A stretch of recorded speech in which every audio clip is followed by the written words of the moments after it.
Halo Tribuners, kembali lagi bersama saya Aswin Lumintang di acara Tribun Bakudapa.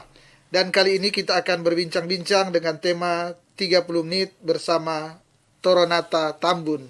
Ya, artinya ini 30 menit bersama seseorang yang saya sebutkan tadi, berarti Pak Toronata Tambun ini tentu mempunyai suatu keahlian kah, atau suatu kehebatan, atau apa nanti Tribuners kita lihat dari bincang-bincang saya bersama dengan uh, Toronata Tambun. Dan seperti biasa sebelum kita berbincang-bincang, saya berikan kesempatan kepada narasumber, ke Pak Toro untuk memperkenalkan diri. Silakan. Terima kasih Pak Aswin. Ya. Ketemu lagi. Nama saya Toro Tambun. Nama saya Toro Tambun. Asli keluarga dari Minahasa Selatan, dari Amurang, dari Tengah khususnya. Besar di Jakarta, alumni Harvard Business School sama MIT Sloan School Management. Terima kasih diundang kembali kampung halaman. Terima kasih Pak Aswin. Ya.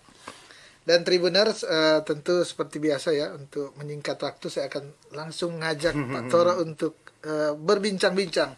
Jadi Pak Toro kali ini datang di tanah kelahiran di Sulawesi Utara, di tanah Minahasa, karena memang diundang ya. Diundang oleh pemerintah daerah Sulawesi Utara saat ini untuk bincang-bincang terkait dengan keilmuan dari Pak Toro ya, keilmuan dari Pak Toro. Dan kami dari Tribun Bakudapa, dari Tribun Nado ini bersyukur mendapat kesempatan dan Pak Toro boleh mampir menerima undangan kami ya. Dan kita bincang santai. Jadi bincang-bincang mungkin tadi di kantor gubernur atau di mana tadi bincang-bincang terkait dengan sangat serius ya untuk pengembangan bagaimana pengembangan sumber daya manusia dan hal yang lain. Tapi ini saya akan bertanya soal yang lain ya, soal yang lain. Pak Toro, ini Pak Toro banyak orang Pak Toro sukses ya sebagai pejabat, sebagai selebriti, artis, apa saja sukses ya sebagai manusia sukses lah kita melihat banyak figur-figur yang kita lihat, tapi tidak sedikit juga yang sukses di mana-mana tapi ternyata di dalam keluarga kurang beruntung. Nah, saya ingin bertanya Pak Toro, seperti yang saya katakan tadi, salah satu kawanua Sulawesi Utara yang namanya cukup dikenal, tentu di bidangnya Pak Toro dikenal dan boleh dibilang juga sukses. Bagaimana Pak Toro membangun satu keluarga atau gimana keberadaan? Tentu kalau saya tanya istri Pak Toro mungkin lebih fair atau anak-anak, tapi bagaimana sendiri Pak Toro menilai selaku kepala keluarga ya? Gimana? Ya. Ya, semua perjuangan ada cost-nya ya Pak Aswin. Iya, iya. Ada harga yang harus dibayar. Dan seandainya saya tahu bahwa hidup itu harus balance, lebih mudah. Iya, iya. Mungkin saya lebih balance. Tapi sampai umur 46 tahun, fokus saya di kerja karena doktrin yang saya anut kan bekerja itu bagian dari melayani Tuhan. Ya, jadi nggak bisa setengah-setengah. Harus serius harus dan ya, full all out, nggak bisa ya. setengah, harus jadi yang paling the only Ya. di dunia. Ada harga yang dibayar, ada harga yang dibayar. Iya, iya. Ya malu bercerita di sini sebenarnya, pertanyaan pribadi. Ya, ada harga yang dibayar, yaitu misalnya tidak melihat keluarganya sering ya. Iya. Atau bahasa Inggrisnya we don't grow old together. Itu sebenarnya we don't grow old together. Jadi umur 46 saya baru sadar saya umur saya 46. Istri saya umur sekian loh. Where have I been? Dari mana kemana aja? Tapi kan tidak ada sesuatu yang terlambat kan untuk memulai. Itu poin yang itu kebaikan Tuhan. Iya. Kalau enggak kebablasan ya. Kebablasan. Orang Jawa bilang kebablasan. Semenadonya apa itu? Terlewat. Lupa diri. Iya, terlewat. Ya. Jadi saya umur 46 sadar bahwasannya ujungnya manusia, ujungnya apa? Mati kan? Iya. Pada saat menjelang kematian itu siapa yang ada di sekitarnya waktu mati? Kalau bisa, yang penting ternyata menurut studi di Harvard selama 75 tahun di studi sekelompok grup Di studi mereka dari tahun 30-an sampai tahun 2018, hasilnya menceritakan orang-orang yang bahagia dari mereka itu ya, ternyata orang yang ketika tuanya ada bersama orang yang dikasihi. Itu hasil studi ya, Studi, survei 75 tahun. Iya, iya. Iya, berapa ratus orang, berapa ribu orang. Menunjukkan orang happy ketika tuanya tidak sendiri. Ada orang-orang terdekat atau orang-orang yang disayangnya ya, atau gimana ya? Ya. Tidak sendiri. Ya. Tidak sendiri bukan berarti harus ada orang juga ternyata. Iya, iya, iya. Itu hebatnya. Lalu jadi bukan saya bilang orang single nggak happy, no. Ya, ya, Nggak ada urusannya sama berdua fisik. Betul. Ada banyak orang berdua, bertiga tapi nggak happy. Jadi yang nomor 2, dia ada bersama orang yang dikasihi dan mengasihinya. Ya. Kedua itu. Lalu yang ketiga nih, sehat. Kasihan kalau nggak sehat kalau tua. Sehat ya. Sehat. Jadi 3 itu. Bahwasanya dia tidak kesepian. Tidak kesepian. Terus ada orang yang dikasih dan mengasihi. Sama satu lagi. Itu kebahagiaan ya. Itu sebenarnya sesederhana itu ya. Yang poin kedua ya. Ketiga ini harus ada. Nah, jadi kasihan. Nah, soal kesepian saya mau highlight juga. Bukan orang sepi. Orang di tengah keramaian sering sepi. Lihat banyak teman-teman artis kan. Habis manggung dia sepi banget kan. Saking sepinya banyak yang kehilangan arah juga. Kehilangan arah. Mungkin lari ke orang obat-obatan sukses segala macam ya. Pelariannya. Iya, Jadi nggak ada hubungannya sendirian dengan kesepian. Nggak ada. Karena apa yang membuat orang di tengah keramaian sepi? Apa yang membuat? Berarti ada sesuatu yang tidak seimbang ada. dong. Kalau secara filosofi, Ya. Blaise Pascal bilang dalam hati manusia ada kekosongan yang sangat besar. Sebesar Allah. Yang hanya bisa diisi oleh Allah itu sendiri. Jadi kodratnya manusia dari lahir kan kesepian, bro. Kesepian, iya. Kesepian. Orang banyak cara untuk mengatasi kesepian kan? Banyak cara. Banyak cara ya. Sebenarnya nggak usah kita nikmati. Nah, di situ saya belajar soal mindfulness. Bagus juga. Tapi intinya keluarga, bagaimana? Ya itu mereka bagian penting kalau mau bahagia. Ya kalau yang sudah terlanjur tidak berkeluarga gimana? Ya Orang terdekat. Orang yang mengasihi dan dikasihi. Kan nggak harus keluarga juga. Iya. Betul nggak? Yang peduli berarti ya. Betul. Yang peduli ya. Saling peduli berarti. Saling peduli dan tidak harus peduli. keluarga. Iya. Poinnya. Saya misalnya, gitu, tidak harus keluarga. Cuma kan kebanyakan keluarga kan. Normalnya kebanyakan keluarga. Nah, kalau dibilang normal kebetulan orang timur keluarga kan. Iya. Tapi di budaya lain kan belum tentu, tidak ada sebelum. Iya. Yang penting ada orang yang dekat sama orang yang juga sayang sama kita, udah. Iya. Tapi kalau syukur-syukur sama keluarga. Sama keluarga ya. Kalau masih ada keluarga. Betul. Kan nggak semua orang sekali lagi. Iya. Nggak ada rumus kan. Oh kamu harus kawin, punya anak, punya cucu, anaknya kerja, nggak ada. Ada yang ceritanya lain kan. Lain, iya. Harus berbahagia dong, walaupun ceritanya lain. Intinya apapun kita harus ada poin-poin tadi yang mengukur bisa dikatakan seperti yang Pak Toro bilang, ada mengukur kebahagiaan ya. Ya. Menjadi alat ukur kita, alat ukur rasa mungkin ya. Alat ukur rasa kan tidak ini. Iya, seru sih kalau ngomong kebahagiaan. Soalnya itu kan esensi kehidupan kan. Kalau ada orang panggilannya apa? Kalau panggilan saya harus berbahagia di dunia ini. Iya. Kalau saya nggak berbahagia, saya rugi. Bedain bahagia yang hedonisme sama bahagia yang saya mau ngomong ini. Saya mau pakai bahagianya di Matius 5. Bahagia dalam bahasa Yunaninya ditulis makarios. Bahagia itu, bahagia yang ditaruh oleh Tuhan. Oh, kok teori banget sih? Bukan, memang kenyataannya ada yang bahagia seperti itu. Itu ada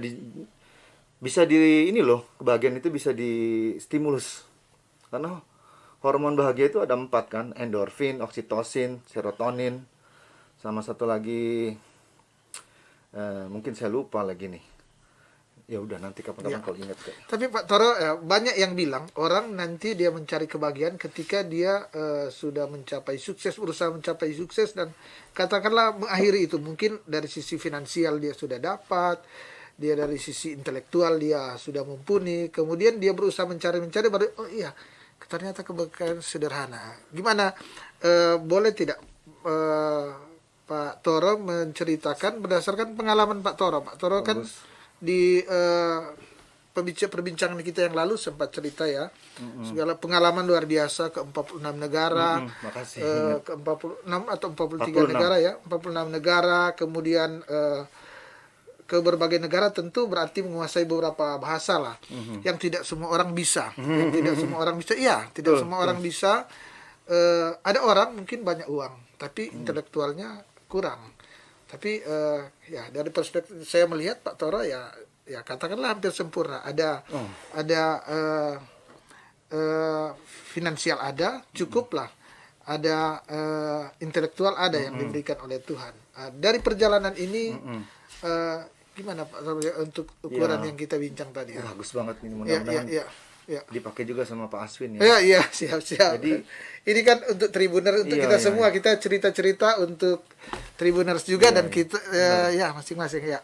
Jadi kalau orang sering bilang kejarlah kebahagiaan gitu ya. Iya.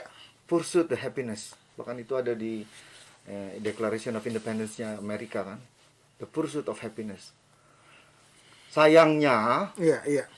begitu sampai kita di tempat yang saya kira bahagia, sudah hilang momennya. Oh begitu. Ya paling cuma 2 menit so hilang rasa itu. Jadi doktrinnya harus berubah nih. Jangan pursuit happiness, tapi be happy in pursuing. Waktu mengejar sesuatu harus bahagia. Harus bahagia ya. Ya, dan bahagia itu tadi saya sudah ketemu. Cuma ada 4 hormon yang membuat manusia bahagia. Dopamin, oksitosin, endorfin sama serotonin. Uang memberi bahagia. Kelihatannya. Tapi sebenarnya hanya permainan hormon aja, Pak. Itu ya. Karena dopamin hormon yang membuat terpancar ketika kita ada pencapaian. Begitu dapat uang ini happy, dopamin yang keluar. Bukan uangnya loh. Ada dopaminnya keluar di otak, happy. Tapi kalau kebanyakan hormon dopamin jadi sakit juga orang. Makanya orang pencuri, orang rakus gitu ya.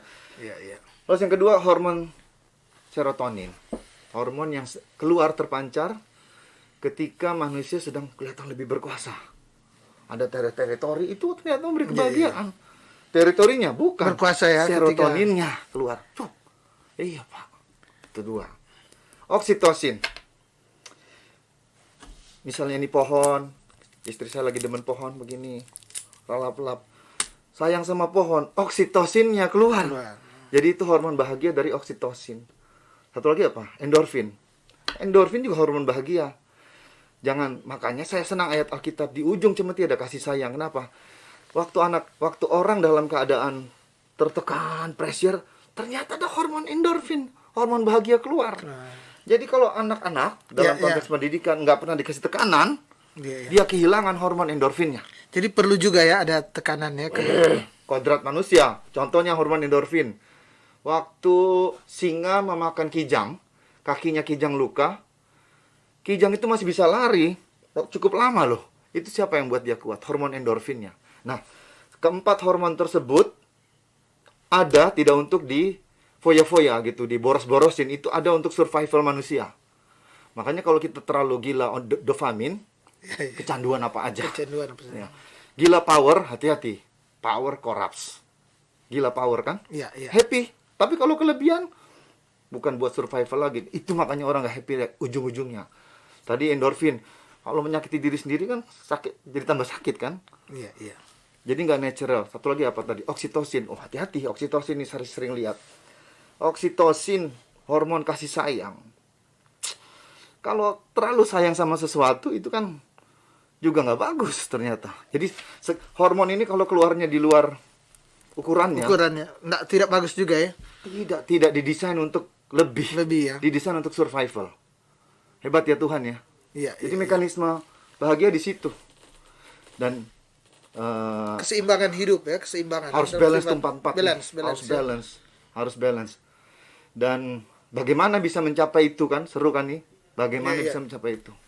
Nah, Angkatan Laut Amerika mendesain supaya tentara-tentaranya, Navy-nya, Navy SEAL-nya dalam keadaan tertekan tetap bisa seimbang. Nah, mau dengar nggak? Boleh. Saya kira Tribuners juga menarik ya, ingin mendengar suatu gimana. Jadi mereka dilatih untuk melakukan 4 hal. Yang pertama, dalam pikirannya harus ada goal setting. Aku nanti bulan September, misalnya ini Januari, aku nanti bulan September mau pulang ke rumah, balik ke Amerika. Itu goal setting. Goal setting. Goal setting. Ya, Ya, goal setting. Atau misalnya saya besok mau sarapan lagi.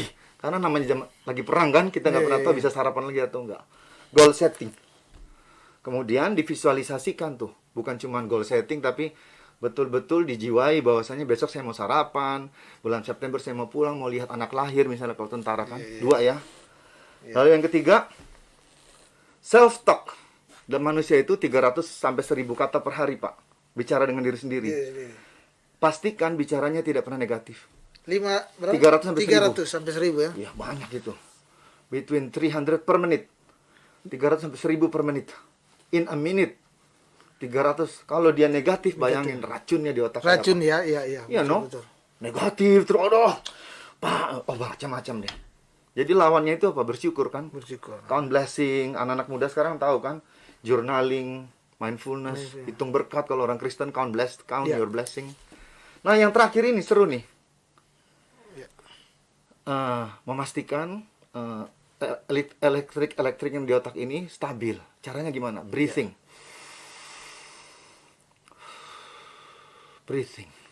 Breathing bagaimana caranya coba? Kalau orang Kristen. Doa ya. Iya. Nah, kalau doa jangan terlalu terburu-buru. Harus dinikmatin doanya. Tapi jangan juga terlalu bertele-tele. Dinikmatin. Jadi kalau orang Muslim ketika sholat jangan buru-buru juga. 1 rakaat dinikmati dengan baik. 2 rakaat dinikmati dengan baik. Kalau orang Kristen jangan buru-buru. Juga karena bercerita ya. Karena sedang menikmati hadirat yang nggak kelihatan. Arousalnya dikontrol tuh loh. Melalui deep breathing. Jadi apa? 4 itu kalau dilakuin, kalau semua orang ngelakuin itu ya, mudah-mudahan dunia jadi lebih bahagia, Pak. Iya, betul. Iya, kehidupan saya waktu saya Desember, saya bilang, saya hidup seperti naik kereta Shinkansen kan. Saya nggak ingat saya kemana. Cepat, banyak sekali. Akhirnya, where have I been? Saya tanya tadi kan. Iya. Seandainya dulu ada yang ngajar mindfulness. Tapi juga nggak bisa lah. Kalau saya terlalu dulu santai-santai mungkin nggak bisa begini kan. Jadi ini makanya tadi tidak ada yang sangat sempurna sekali.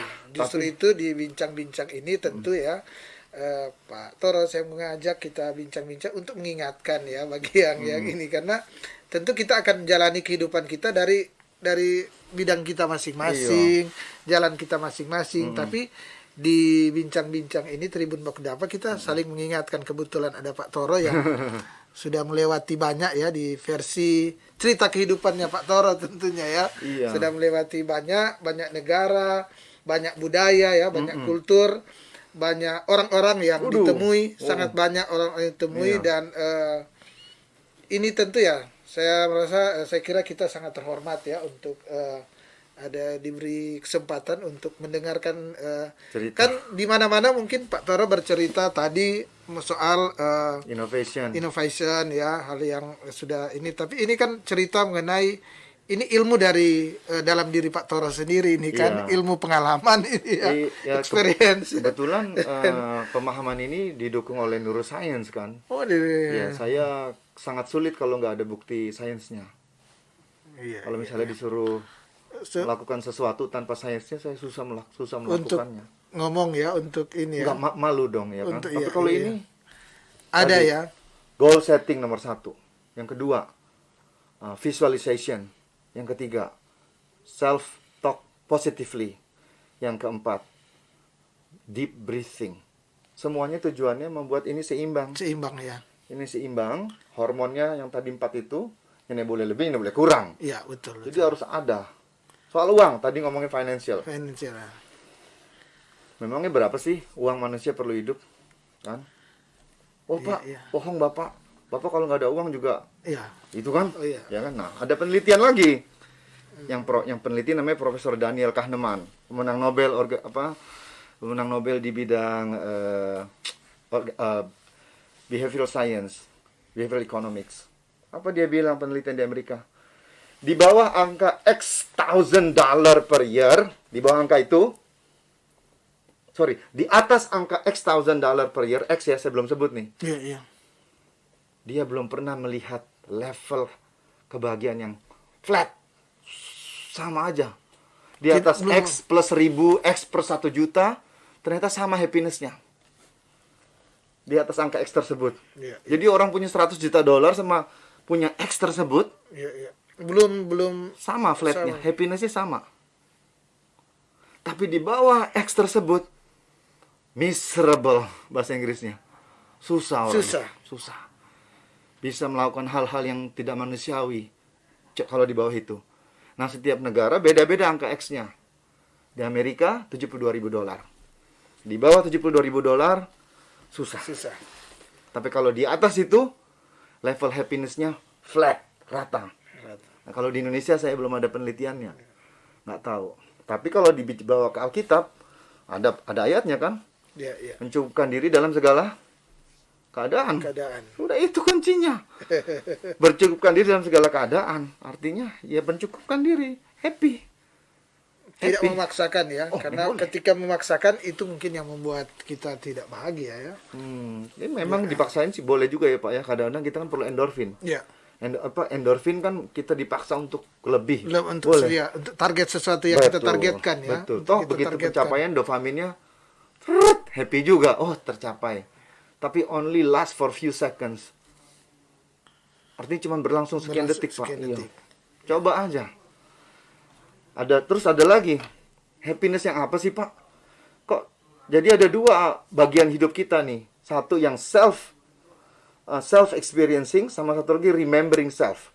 Self experiencing itu saya ketika sedang mengalami itulah sebenarnya happiness yang paling canggih, Pak.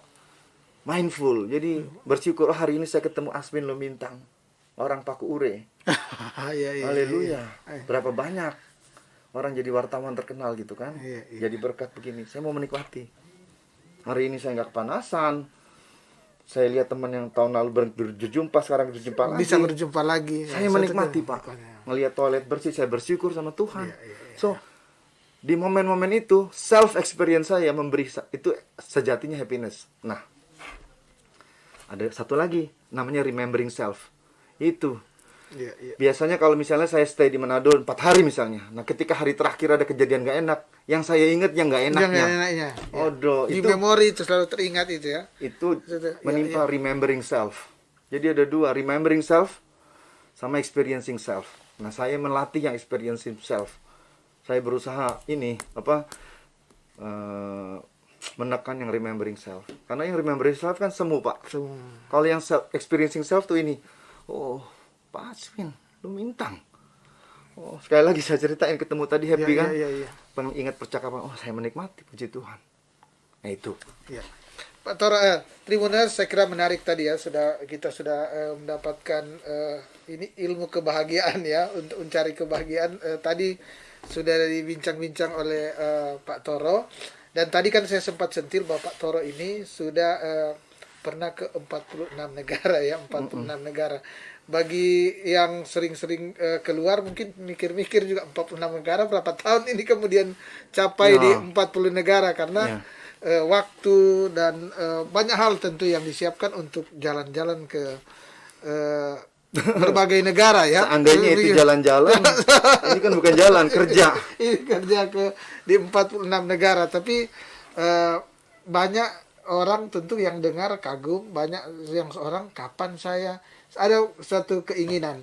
Tapi yang ingin saya tanyakan Tribuners adalah Pak Toro ini di 40 negara apa saja pengalaman? Boleh tidak dari 46 negara ada tidak pengalaman-pengalaman yang ya boleh di-share ke saya dan juga ke Tribuners yang kultur mungkin ya kultur di daerah di negara-negara yang tentu boleh kita warga Kawanua juga ambil yang positifnya gimana? Ya. Boleh tidak? Ya, dari semua 46 itu yang berkesan pasti yang pertama ternyata. Yaitu yang Jepang. Ya. Saya saya pergi ke Jepang waktu saya SMA kan, pertukaran pelajar. Yaitu berkesan. Kerja keras tepat waktu. Di sana ya di Jepang ya. Kerja keras tepat waktu, makan 3 kali sehari. Itu berkesan banget. Lalu yang kedua, ternyata yang berkesan sama saya juga Mesir. Mesir. Ya, karena Mesir. itu pengalaman saya, negara pertama yang saya pergi pada saat saya kerja. Gitu. Mesir, apa yang saya senangi dari sana? Senangi misalnya orangnya bersahaja ya. Menurut saya di Mesir. Di Mesir ya. Iya, down to earth. Ramah sama saya at least. Iya. Terus unik ya, makanya saya senang dengan bahasa Arab hari itu. Karena saya pernah tinggal di Mesir. So, dari 46 itu. Karena yang satu pertama kali, Ya, yang satu juga pertama kali dalam konteks kerja. kerja ya. Iya, habis itu Kan Mesir terkenal dengan peradaban yang sudah lama ya. Iya. Dengan ininya yang kuno. Cara hidupnya gimana dia? Boleh tidak? ada banyak yang sensitif, saya takut sharing di sini. Oh, Tapi iya. saya melihat bangsa ini besar banget dulunya gitu loh. Iya. Sangat besar. Dan yang ada sekarang ini modern ya, Arab modern waktu itu ya. Saya nyaman tinggal di sana. Bahkan kalau saya pengen kayak ada mereka punya makan brinebon, kayak daging kayak kacang merah itu loh. Saya makan di sana sering tiap pagi sama telur dadar. So that actually leave a lot of good memories, the telur dadar and kacang merahnya orang Mesir. Iya, I don't know why. Dan itu memberi kesan ya, Iya, ada musim dingin pula gitu. I don't know why, I cannot explain, nggak bisa tahu. Dari sekian negara ya. Dari 46, ternyata yang saya ingat-ingat itu Jepang Jepang ya, sama dengan Mesir. dengan disiplinnya, keteraturannya ya. Ya, kemudian Mesir ya. Saya kira mau dapat 10 negara ya Tribuners dari ini. Ternyata yang berkesan ini ya. Artinya kita bisa simpulkan bahwa yang lain-lain mungkin kelihatannya mirip-mirip saja ya. Mirip-mirip ya. Karena saya nggak mindful kan. Kalau saya dulu mindful mungkin saya bisa ingat. Oh ini. No, I was not mindful. Saya nggak mindful. Kan saya cepat sekali hidupannya. Cepat sekali pindah dari sini, pindah dari sana, mindful. Itu kerugian saya. Target ya, banyak target yang harus jumpa orang, di pesawat nggak tidur, di pesawat kerja karena besok paginya sampai langsung presentasi gitu kan. Ya orang kerja mungkin 8 jam sehari, saya nggak bisa kerja 8 jam sehari kan. Nggak bisa. Itu. Kalau ada yang bilang, wah hebat nih sampai gini, jangan lihat saya sekarang, lihat waktu kerja susahnya. Iya. Pak Toro, ini tadi ada titipan ingin ditanyakan oleh Tribuners tadi ya, komen di Facebook maupun di YouTube. Katanya tadi ingin tanya gimana, boleh tidak Pak Toro kasih kiat sukses bagi generasi muda, untuk anak-anak muda, apa yang imbauan dari Pak Toro, apa saran dari Pak Toro ya, terutama tentu kawan-kawan milenial, kawan-kawan milenial, kira-kira gimana? Serius nih pertanyaannya ada. Iya. Oke, jadi kalau sukses itu kalau buat orang yang memang sukses, maka sukses itu bukan suatu hal yang ajaib gitu loh. Memang kayaknya magnet tempel terus. Udah pernah saya ngomong. Tapi ada dua komponen. Yang pertama, opportunity harus ada, sama preparation juga sudah ada. Begitu opportunity tiba, preparationnya juga selalu ada. That happens. Jadi ada juga di Alkitab, bersiap sedialah gitu kan. Selalu siap. Baik atau tidak baik waktunya. Weh, begitu bro. Ada semuanya. Ada semua. Satu lagi. Saya kira yang paling penting itu adalah compassion kepada orang. Pada orang miskin harus compassion. Kepada orang yang lebih susah kita harus compassion. Saya nggak compassion sama orang bodoh.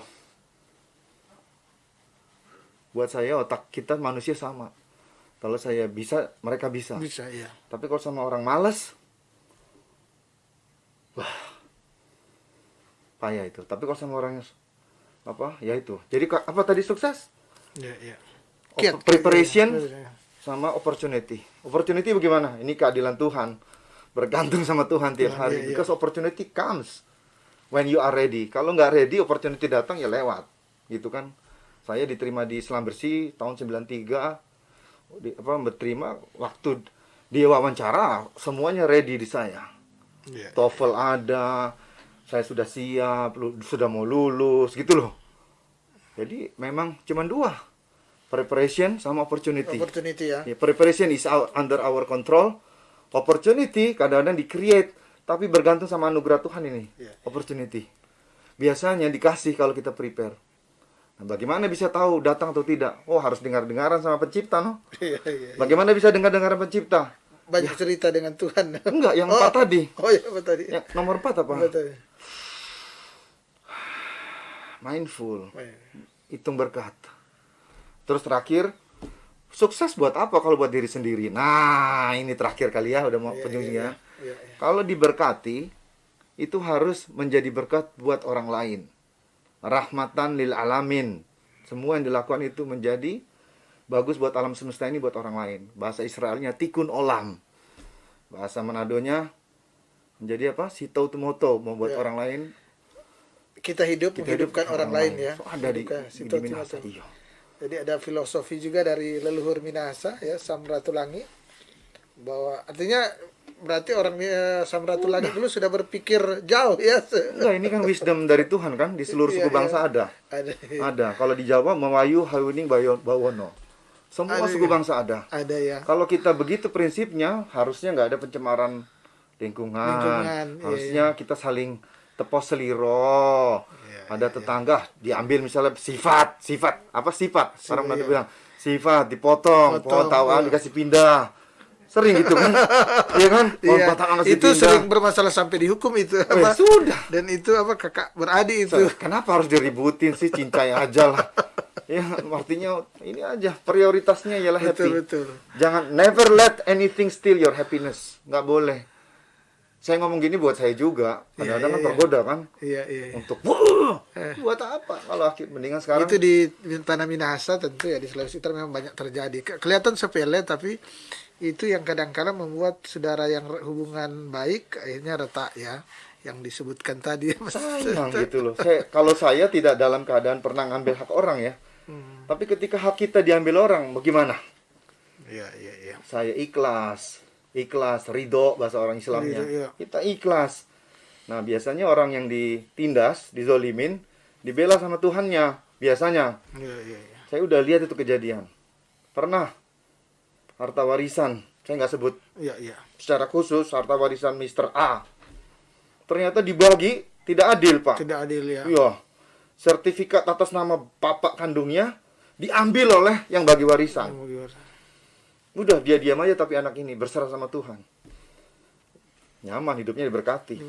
You know what happened? Tahu nggak yang terjadi sama orang yang bagi-bagi warisan? Nggak bisa jual tanahnya. Kenapa? Iya.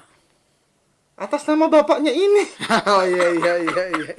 Dia belum ini ya, apa? Belum balik nama. Belum meninggal. Dan membutuhkan saudara-saudaranya yang lain. Iya. Dan semua orang desa tahu ahli warisnya si ini adalah Mr. A. Iya. Saya kalau ingat itu, Tuhan, iya. Betapa baiknya Engkau, Tuhan. Bagus. Iya. Saya mau puji juga pemerintahan yang sekarang ya, petani saya. Iya. Saya nggak sebut namanya, tapi inisialnya A sama K. Kakinya putus, Akilesnya putus. Akiles tuh urat yang besar di kaki ini putus. Kena peda. Nggak sengaja jatuh. Ciri itu peda. Dari ikat pinggang. Putus, Pak. Putus ya. Putus. Seharusnya nggak bisa jalan. Tapi 9 bulan dioperasi oleh dokter-dokter lokal. Hebat. Mungkin biayanya ratusan juta ya, 800-900 juta. Di Manado sini ya? Di Manado sini ya. Tapi disembuhkan lewat operasi itu gratis. Luar biasa juga ya. Karena Pak Jokowi punya program BPJS. Oh iya. Dan di masuk ya, masuk kan. Dan ini cerita di kampung. Cerita asli, saya nggak bisa lebih detail. Tapi saya barusan melihat kemuliaan Tuhan. Dan herannya petani yang ini, dia beli BPJS volunteer 35.000 satu bulan. Banyak orang nggak mau beli BPJS. Ini petani sederhana beli BPJS 35.000 satu bulan. Saya melihat kebaikan Tuhan, Pak. Dan terima kasih pemerintah peduli sama orang kecil kan. Nah, kalau pemerintah begini mesti doa tiap-tiap hari. Iya, betul. Bukan cuma di bibir aja kalau pemerintah ini, mesti doa tiap hari. Supaya sehat tuh presiden. Betul. Dan Tribuners ya, Pak Toro, bincang-bincang kita tentu habis ya. Sudah masih sangat ingin tentunya. Kalau mau cerita tentu banyak ya pengalaman yang mau dikorek, tapi kita dibatasi dengan waktu. Dan saya ingin tanya, Pak Toro, kan ini tidak sering juga datang ke Sulawesi Utara. Gimana perasaan Pak Toro setiap kali datang ke Sulawesi Utara ya, walaupun artinya mungkin kurang saudara-saudara jauh yang sini, tapi kan ini biasanya orang kalau kawan Wah dari manapun dia datang dia rasa ini. Bahkan kemarin kan kawannya Pak Toro itu yang Pak Kris dari Pak Swedia. Kris itu dia di Swedia, dia bilang tiap kali Natal tradisi Pulang. orang Tonsea dia mesti pulang Luar biasa. menikmati itu kebahagiaannya dia karena iya. kalau Pak Toro gimana? Tiap kali datang ya. Ini bagi Ya, saya datang 27 Desember, datang sekarang. sekarang ya. Terus ditambah saya udah biasa mindfulness gitu ya. Saya hitung berkat terus. Bisa berangkat ke kampung halaman, saya tuh bagus sekali, pakai Alphard saya pulang ke sana. Happy. Happy. Tetapi Lihat situasi kampung ya. happy di sayanya. Iya. Saya harus kontrol happy kan? Iya, iya. Tetapi apakah saya bahagia ketika melihat masih banyak orang miskin? Iya. Jadi campur baur nih, Pak. Iya, iya. Tapi state of mind. Berpikir saya happy. Tapi melihat orang lain masih dalam status yang ini Iya. nggak happy. Tapi ketika melihat petani saya berbahagia, yang tadi 35.000 bayar Iya. BPJS, luar biasa. Itu namanya orang punya growth mindset. Nggak menyerah sama keadaannya. Bayangkan, Pak. Iya. Hebat. Dan saya belajar dari petani saya. Iya. Belajar. Ya, sekarang kan banyak program pemerintah juga yang menyentuh memang di pedesaan-pedesaan ya. Haleluya, bagus. Termasuk fasilitas-fasilitas ya. Kan kemarin ke Tengah, ke Pekure, sebagian besar jalan sudah bagus. Kalau dulu kan memprihatinkan, sangat memprihatinkan. Sehingga saya kira ini juga yang mendorong, saya kira kalau fasilitas-fasilitas umum di perkampungan, di kampung lebih baik, semua kan jadi tidak akan mahal lagi kan, transportasi menjual barang-barang dari desa, hasil bumi dari pedesaan tentu dia akan lebih lebih murah, lebih lebih murah. Kalau dia jalan biaya transportnya murah, kemudian dia bisa dapatkan keuntungan ya. Terima dari kasih petani. pemerintah bijaksana, Iya, pemerintah betul, Provinsi betul. Sulut juga.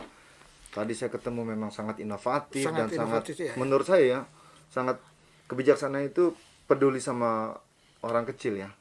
Iya, Jadi iya. saya bersyukur sama Tuhan lah. Masih ada pemerintah yang bagus dan takut Tuhan ya. Iya, Itu nggak basa-basi Betul, ini. Dan Tribunal sekali lagi saya akan mau tidak mau harus menutup akan bincang-bincang ini karena dibatasi dengan waktu. Tapi sebelum saya menutup akan bincang-bincang ini, saya seperti biasa saya memberikan kesempatan ada closing statement. Apa saja Pak Toro terkait dengan bincang-bincang kita atau pesan ke warga Kawanua? Boleh, silakan. Berbahagia itu jangan tunggu berbahagia, tapi berbahagianya sekarang. And be mindful. Be mindful itu artinya selalu hitung berkat. Ada susah, cari berkatnya, hitung berkat. Jadi dua aja. Do not pursue happiness, but be happy in pursuing. Satu. Yang kedua, be mindful. Peduli sama orang lain. Be mindful. May you be happy, Tribuners. Dan tentunya saya Asin Lumintang dari Tribun Bakudapa mengucapkan terima kasih kepada Pak Toronata Tambun yang sudah bersedia hadir ya, datang menerima undangan kami dan hadir di studio Tribun Bakudapa. Dan kita sudah bincang-bincang kurang lebih 30 menit. Ini sudah lebih. 30 menit. Tapi temanya saya 30 menit bersama Toronata Tambun, tapi sudah lebih. Tapi saya kira tidak apa-apa ya para Tribuners, karena ini juga apa yang kita share, ini yang kita bagi adalah untuk inovasi kita, agar supaya kita saling memberikan memotivasi kita untuk hidup lebih baik lagi. Dan saya juga kita akan kembali ya ke acara Tribun Bakudapa pada besok hari, tentu dengan tema perbincangan yang berbeda. Mata lokal menjangkau Indonesia.